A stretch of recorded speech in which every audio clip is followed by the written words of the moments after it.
나이가 들면 늘 몸이 좋지 않다고 느끼거나 몸이 부어있는 경우가 많다. 이것들은 나이 들면 당연히 찾아오는 증상이 아니다. 당장 생활 방식을 바꾸고 조치를 취하라는 신호일 뿐이다. 기능의학 분야의 독보적인 개척자인 프랭크 리프먼 박사에 의하면 건강과 면역력을 저절로 키워주는 마법의 알약은 없다. 하지만 신체의 모든 시스템을 튼튼하게 만들어주는 생활 방식은 분명히 있다. 우리 몸의 면역세포는 매달 교체된다. 면역세포가 얼마나 기능을 잘 수행하느냐는 우리가 몸을 얼마나 잘 보살피는가에 대한 반응이다. 오늘은 중년부터 삶의 질을 높이는 핵심 원칙을 담은 책 50 이후 건강을 결정하는 7가지 습관에 대해 이야기해보겠다.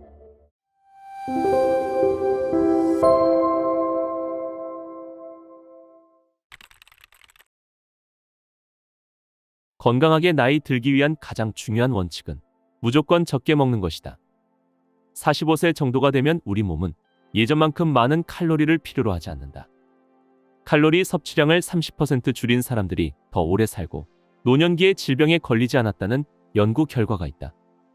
이 연구에서는 실험 참가자들이 어떤 음식을 먹는지를 전혀 고려하지 않고 오직 먹는 양만 계산했다.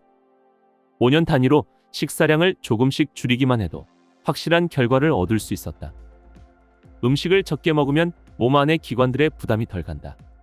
그러면 몸이 처리할 일이 줄어들고 버려야 할 폐기물도 적어진다.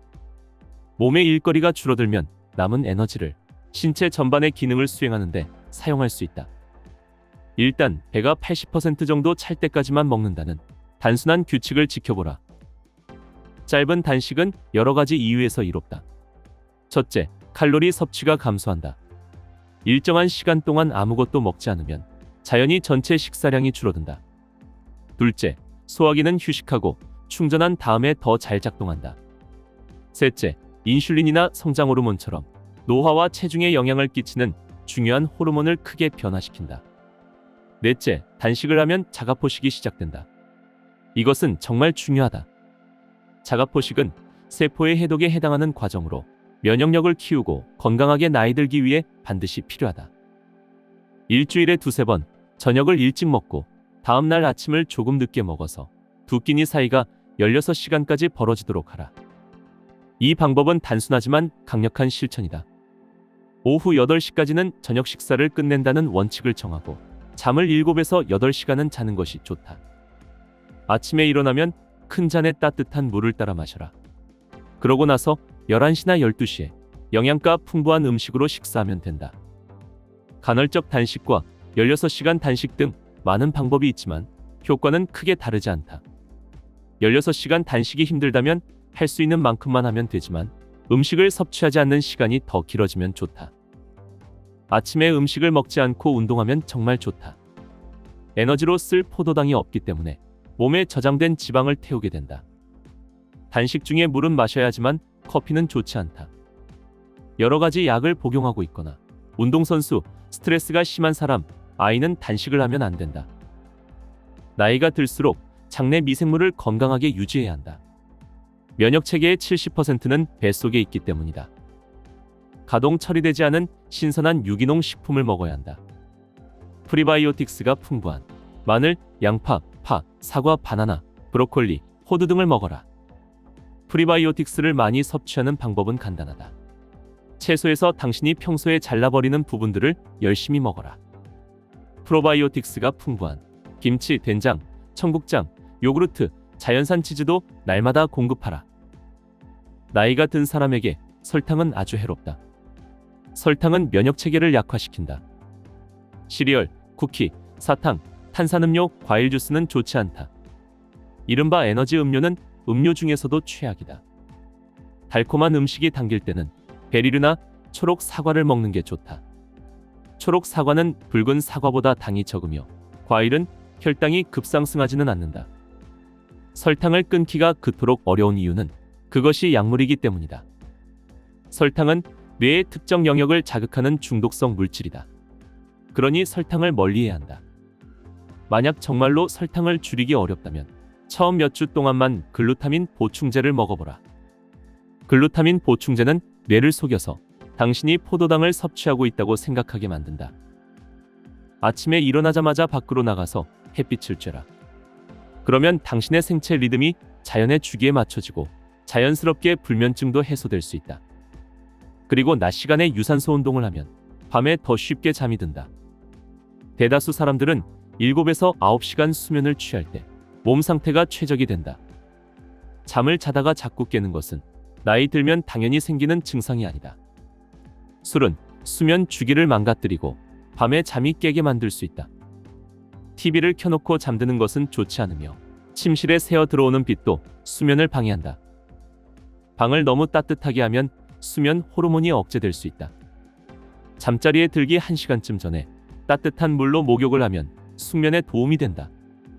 잠들기 전에 먹는 간식은 체중 증가의 원인이다.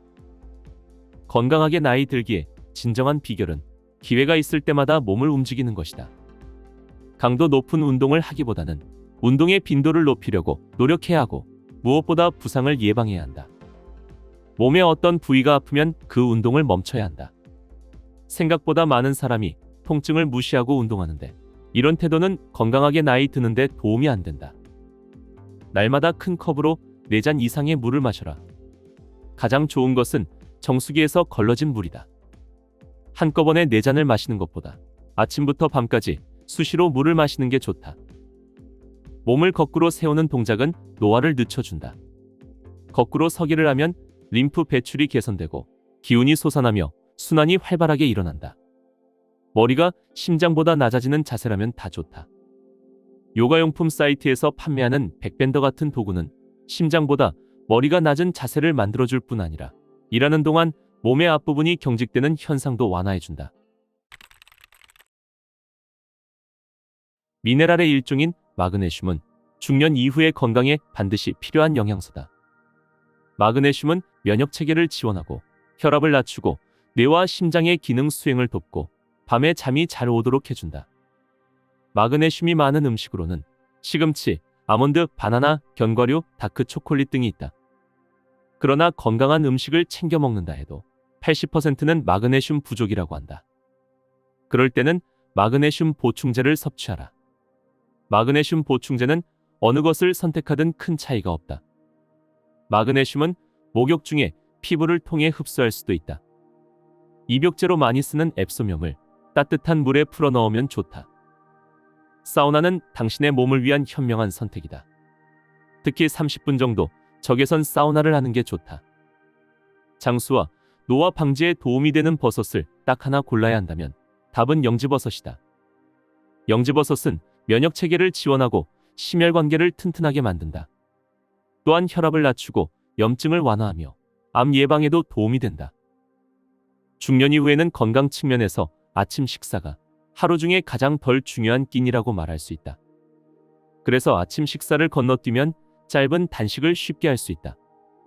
우리는 거의 항상 자연에서 얻은 신선한 음식만 먹어야 한다. 영양성분 표시가 되어 있는 음식의 대부분은 가공식품이다. 특히 유통기한이 긴 식품들은 멀리하는 게 좋다. 날마다 식단에 탄수화물이 없는 채소와 갖가지 녹황색 채소를 아주 풍부하게 넣어라. 탄수화물이 거의 없는 채소는 피망, 시금치, 샐러리, 오이 등이 있고 녹황색 채소는 당근, 호박, 브로콜리, 깻잎 등이 있다. 우유는 저지방 제품 말고 성분을 조정하지 않은 일반 우유가 좋으며 지방이 그대로 담겨있는 요구르트를 먹고 카카오가 최소 80% 함유된 유기농 다크 초콜릿을 먹어라. 식물성 기름과 씨앗 기름을 절대로 사용하지 마라. 문제가 되는 기름 중 하나가 카놀라유다. 사람들은 포화지방이 적게 들어있다는 이유로 카놀라유가 건강에 좋은 기름이라고 착각한다. 해바라기 씨유, 콩기름, 포도씨유, 옥수수기름 등 식물성이라는 이름이 붙은 기름은 몸에 해롭다. 이 기름들은 모두 여러 번 정제되었고 유전자 조작을 거쳤다. 이런 기름을 가열하면 불안정한 분자들이 방출된다. 이 작은 입자들이 혈관으로 들어가 염증을 일으키고 신체 기관의 노화를 앞당긴다. 가장 좋은 기름은 건강을 증진하는 물질인 폴리페놀이 다량 함유된 엑스트라버진 올리브유다. 올리브유 외에 요리용으로 추천하는 식물 기반 오일로는 아보카도 오일과 버진 코코넛 오일이 있다. 달걀에 관한 부정적인 이야기들을 믿지 마라. 특별한 경우가 아니라면 품질 좋은 달걀을 하루 2개씩 섭취하는 것이 좋다. 가격이 비싸더라도 가장 좋은 달걀을 구하라. 호르몬제를 주입하지 않고 목초지에서 기른이라는 문구가 들어간 제품을 찾으면 된다. 달걀은 삶아 먹거나 술안으로 만들어 먹는 것이 최상이다. 45세에서 65세 사이에는 단백질에 열광하기보다는 고기와 유제품을 줄여야 한다. 중년 이후에는 모든 동물성 지방이 문제가 된다. 고기는 물론이고 치즈와 요구르트의 섭취량도 줄여야 한다. 하지만 달걀은 예외로 먹는 게 좋다. 육류 또는 유제품은 일주일에 5에서 7회만 먹도록 노력하고 하루에 2회 이상 먹지 말라. 하지만 65세가 넘으면 근육이 감소하기 때문에 단백질은 아주 중요해진다. 65세 이후이고 체중이 68kg인 사람은 하루에 70g의 단백질을 목표로 삼아야 한다. 소금이 나쁘다는 설도 많지만 소금에는 우리 몸에 꼭 필요한 필수 미네랄이 함유되어 있다. 정제소금과 포장식품에 들어있는 가공 처리되어 미네랄이 빠져나간 소금은 되도록 피하라. 요즘에는 바다에서 얻은 소금보다 산에서 채취한 소금이 인기를 끈다. 바다 소금에서 미세 플라스틱이 발견되기 때문이다. 히말라야 핑크 소금이나 레드먼드 소금처럼 비정제 결정 소금은 몸에 좋을 뿐 아니라 반드시 필요하다. 때로는 근경련의 원인이 염분 부족일 때도 있으며 땀을 많이 흘리는 사람은 소금과 마그네슘을 더 많이 섭취해야 한다. 소금이 심장에 좋지 않다는 것은 근거 없는 말이다. 요리에 들어가는 다시마는 다른 음식을 청소해준다. 다시마는 영양소의 흡수를 방해하는 항영양 인자를 배출하는 데 도움이 된다. 영양제가 건강한 습관을 대신할 수는 없지만 표적 영양소를 잘 섭취하면 면역력 증진에 도움이 된다. 비타민 D는 면역 기능을 향상시킨다. 커큐민은 강황의 뿌리에서 추출한 영양제로 염증과 싸워 통증과 피로를 줄이고 암세포의 정상적인 발달을 방해하기 때문에 전통의학에서 항암 약제로 사용된다. 케르세틴은 항생 작용을 통해 혈압을 낮추고 바이러스의 성장을 억제하며 심장을 튼튼히 해준다. 음식에서 케르세틴을 많이 섭취할 수는 없으므로 영양제로 섭취하는 것도 좋은 방법이다. 레스베라트롤은 강력한 항생 작용을 하는 폴리페놀이다.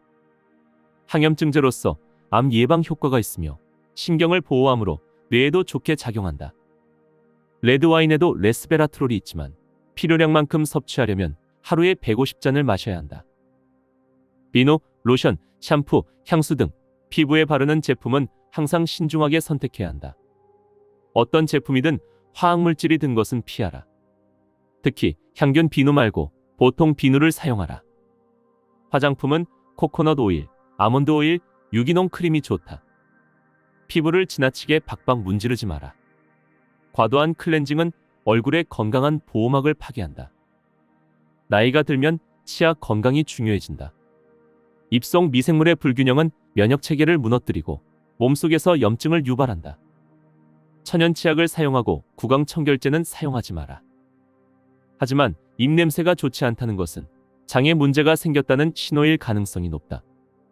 이럴 때는 지금까지 알려준 방법으로 식단을 점검하고 수면이나 스트레스 같은 요인들이 장내 생태계를 망치고 있지 않은지 살펴봐야 한다. 건강하게 나이 들기 위해서는 사랑하는 사람들과 함께 시간을 보내는 일이 중요하다. 은퇴를 하거나 자녀가 대학에 가서 환경이 달라지면 인간관계를 위해 노력을 기울여야 한다. 관찰하고 발견하고 열린 마음으로 새로운 사람들과도 어울려라. 태도는 건강에 큰 영향을 끼친다. 음식이나 알코올이 아닌 다른 방법으로 당신 자신에게 너그러워져라. 변화를 기꺼이 받아들이고 나이가 들어서 볼품없어지는 것들을 향해 미소를 보내라. 그 모든 것은 선물이다.